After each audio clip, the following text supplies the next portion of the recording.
Hoje é 1º de outubro de 2019, são 8 horas e 55 minutos. Este escriba leu no fim de semana Os 11, um repositório da movimentação do Supremo Tribunal Federal na última década, quiçá o Supremo Tribunal Federal, seus bastidores e suas crises, obra de Felipe Recondo e Luiz Weber. E de ontem, segunda-feira, para hoje, leu também esta obra de Rodrigo Janot,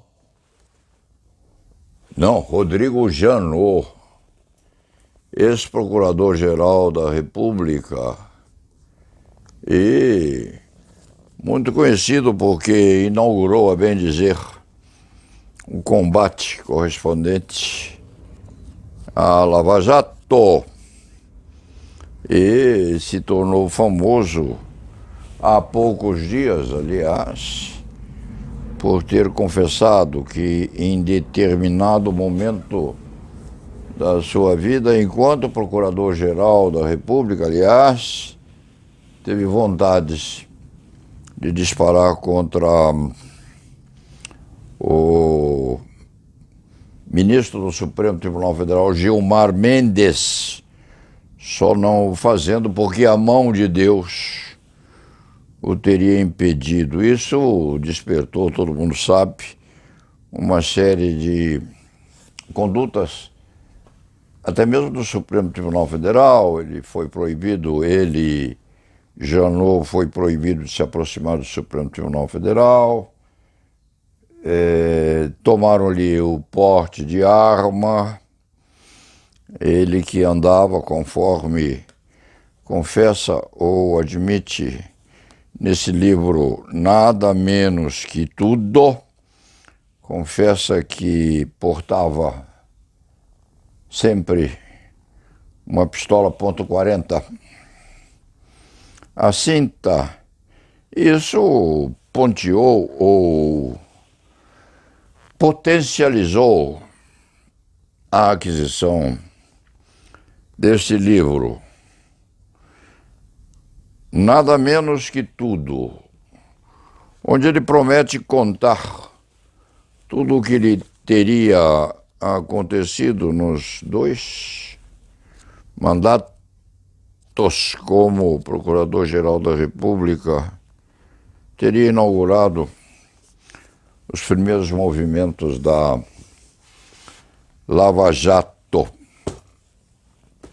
O primeiro livro, Os 11, este escriba adquiriu. O segundo, Rodrigo Janot, Nada Menos Que Tudo, o escrivinhador recebeu de presente na sexta-feira à noite. Deve dizer aos ouvintes, e não aos leitores, porque hoje não escreve mais, só fala, deve dizer aos ouvintes que foi muito discreto, tanto na crítica ao livro Os 11, como nesta, ao livro de Rodrigo Janot, Nada Menos Que Tudo. Um e outro contém manifestações dos autores, contém recordações, contém intermediações que seriam constrangedoras aos partícipes se, quando o cronista se devotasse a dissertar sobre comportamentos verdadeiros ou não atribuídos aos eminentíssimos ministros e aos políticos mencionados por Rodrigo Janot no livro quase um livro de memórias, se livro de memórias não for, nada menos que tudo.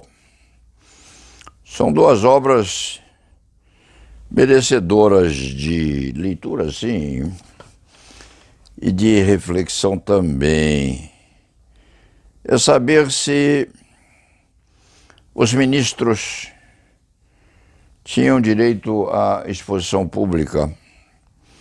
Exposição pública esta que foi majorada, foi aumentada em razão até da vocação publicística com que a TV Justiça foi posta a funcionar na Suprema Corte, transformando cada um dos 11 partícipes principais em atores, porque há, sabe-se muito bem, duas personalidades, no mínimo, em cada criatura humana, uma pública e outra privada, na medida em que a transparência verticulou as manifestações de cada qual, os ministros não puderam mais conservar-se em segredo ou em discrição.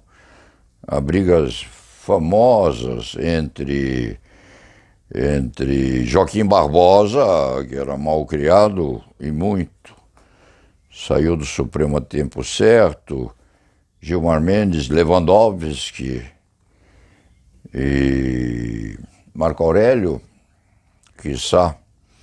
há brigas muito sérias entre todos, e aquilo não valeria a pena colocar publicamente. Este escriturário do direito penal, desde garotão, tem um respeito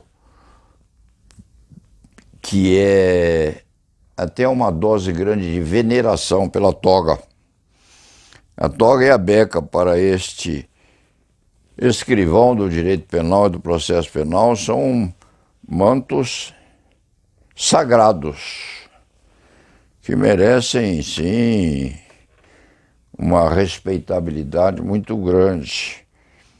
E quando começou a vir as disputas, as discussões, as deblaterações entre um ministro e outro, este escriturário do direito penal, quando começou a haver tal desvestimento, não perdeu o respeito, não, mas ficou muito triste, porque agora, envelhecido 62 anos, após começar o exercício da advocacia criminal, continuava e continua havendo em cada ministro um ser humano diferenciado. E fica muito entristecido, é evidente, quando percebe que por baixo da toga há criaturas que têm também, como dizia e diz ainda Chico Buarque de Holanda, em canção que divide com Edu Lobo, procurando bem, todo mundo tem pereba, só a bailarina que não tem. Então, quando o escriba comentou os 11, comentou tal volume, tal escrito, com uma dose muito grande de pudor, de escrúpulo. E faz o mesmo com o livro de Rodrigo Janot, Nada Menos que Tudo. Afirma o autor que disse tudo. Não. Há muita coisa aqui perdida entre os sobressaltos protegidos dentro da alma. Muitas particularidades, muitos mistérios, muitos segredos não foram postos por Rodrigo Janot. Este, enquanto confessava ter tido vontade de atirar em Gilmar Mendes, talvez haja tentado, nessa confissão, aumentar a vendagem dessa obra. Este escriba não sabe, não tem condição de sopesar as vantagens e as desvantagens dessa admissão de fraqueza botada a público por Rodrigo Janot.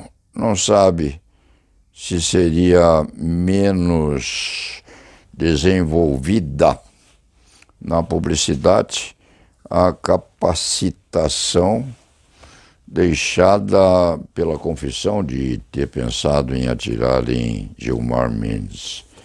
Isso só o futuro é que diria. Na verdade, a obra está aí, repleta de informações correspondentes a políticos, a ministros, a presidentes, a vice-presidentes da República, mas com uma certa dose de contenção também. Porque é sempre uma reserva, é sempre um segredo. Este cronista, por respeito, sim, até aos visualizados dentro das duas obras, os 11 e nada menos que tudo, se mantém muito discreto e não passa daquilo que seria conveniente deixar a público. Muito interessante, além da confissão de Rodrigo Janot de ter portado uma arma, disposto em tese a atirar em Gilmar Mendes, além disso, a admissão de Rodrigo Janot de que entende de cozinha. O cronista não sabe se é mais interessante o desenvolvimento da capacitação de Rodrigo Janot para as artes da cozinha italiana ou o fato de ter feito 2 cursos de tiro lá em Brasília quando decidiu que precisava de proteção. Todos sabemos que você cozinha muito bem. Isso vai virar notícia do mundo, dizem. É o vice-presidente da República do Brasil convidando, por exemplo, embaixadores, representantes e governos estrangeiros para jantares no Jaburu. Isso se Rodrigo fosse eleito vice-presidente da República, eventualmente. Jantares preparados pelo próprio anfitrião. O vice-presidente vai à cozinha, faz o jantar. Isso vai ter uma repercussão muito positiva, diz a Janot, aquele que pretendia seduzi-lo para ser candidato à vice-presidência da República. Aí, diz Janot, depois de adulto, já procurador da República, fiz 2 cursos informais de cozinha. Então, além de muito experiente nas artes de atirar com uma pistola .40, o nosso ex-procurador-geral da República se especializou em cozinhar quando entre 1987 e 1989 foi morar na Itália, um núcleo rural com aproximadamente 40 famílias próximo a Pisa. Lá ele fez um curso de especialização em cozinha. E Janot aprendeu a fazer mais de 30 diferentes tipos de massa. E participava dos banquetes e cozinhava para esses banquetes. Aves, peixes, caças, um curso direto com as nonas, em especial a querida nona Júlia. O melhor período da vida do ex-procurador-geral da República, Rodrigo Janot, foi morar esse tempão aí na Itália, entre 1987 e 1989. Não sabe o cronista se teria sido melhor ele escrever ao fim do livro as suas receitas de cozinha do que escrever que havia pensado em disparar contra o ministro do Supremo Tribunal Federal, Gilmar Mendes. Uma receita de massa, uma receita de rabada. Ele sabe cozinhar e fazer uma rabada. Está aqui, que é uma especialidade que não faz moça a muita gente enrabar os outros. Ele é especialista nisso, confessa que conhece a arte de cozinhar, inclusive de enrabamento. O resto pode ser interessante.